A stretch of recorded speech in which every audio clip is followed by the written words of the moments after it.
Hi, welcome back to Scripture Explorers. I'm James. I'm Aria. And I'm Daisy. And we're the Scripture Explorers. Hey Mormon, did Captain Moroni win the war against Dameron? The war was long and complicated. When the Nephites were being righteous, they were successful in taking back cities. When they were wicked, they lost cities. The Nephites had a lot of prisoners to deal with from the war. The Lamanites also had a lot of prisoners. The Lamanites had taken a lot of women and children as prisoners, while the Nephites had only taken soldiers as prisoners. Moroni tried to make a deal with Ammoron for a fair release of prisoners. Ammoron said he would exchange prisoners so he could kill more Nephites. This made Moroni so mad. So Moroni snuck into the city at night and gave weapons to the prisoners so that when the Lamanites woke up in the morning, all their prisoners were armed and Moroni was around the city with his army. The Lamanites gave up and became prisoners. But in other places, the war was not going well. Do you remember Helaman? Yeah, he was Alma's son. That's right. Well, Alma had left Helaman in charge of the church, but he was also needed in the war. Helaman wrote a letter to tell Moroni about how the war was going for him. Do you remember the people of Ammon? Yeah, they buried their weapons. They did, and they promised God they wouldn't ever kill again. But they were watching the Nephites fight the Lamanites, and they wanted to help. They were going to take their swords up again and join the war, but Helaman wouldn't let them. They had made a promise, and he wanted them to keep it. However, there were 2,000 of their sons who had not made that promise. They wanted to fight so their fathers wouldn't have to.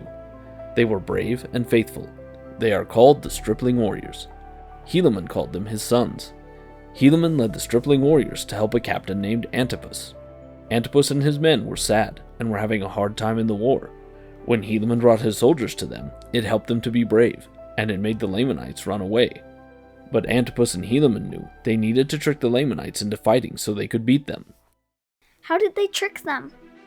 They sent Helaman and his army of 2,000 out of the city to look like they were taking food and weapons to another Nephite city. The Lamanites chased them, and the army of Antipas chased the Lamanites.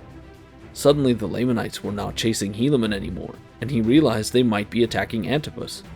He asked the Stripling Warriors what they should do. They had never fought in a battle before, but they had faith that God would help them, so they decided to go and help Antipas. They were able to save the army of Antipas and fight with such strength that the Lamanites gave up. Helaman was worried that a lot of his 2,000 Stripling Warriors had been killed, but none of them had been. God had saved every one of them. Wow, that's so cool! After this, the Nephite armies were able to take 2 of their cities back from the Lamanites by tricking them. They took 2 cities without any fighting and just took the Lamanites as prisoners. Next, the Nephites wanted to retake a city named Manti. They camped outside the city. When they saw that the Lamanites were preparing to come fight them, Helaman had some of his men hide in the wilderness. When the Lamanites came out to attack, Helaman and his soldiers ran away, leading the Lamanites away from the city. After the Lamanites had passed by the soldiers that were hiding in the wilderness, those soldiers went back to the city. There were only a few guards there, so it was easy. That night, the Lamanites chasing Helaman set up camp, assuming that Helaman would too. But Helaman kept on marching his army right back to the city of Manti. So when the Lamanites got back to the city, it had been taken by the Nephites. That was a good trick. But now things got tough. Helaman had taken a lot of cities back from the Lamanites, but he didn't have a big enough army or enough supplies to take care of the cities. He knew he would start to lose cities again if he didn't get help. That was why he wrote the letter to Moroni to ask for help. Moroni got angry and wrote some very mean things to the chief judge Pahoran because he thought Pahoran was not sending the armies and supplies. He told Pahoran that he would come and attack him if he didn't help.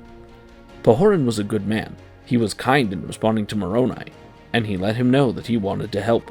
But the kingmen had come, and so he had to run away from Zarahemla, so he couldn't help. Moroni took an army and marched to Zarahemla to help Pahoran take back Zarahemla from the kingmen.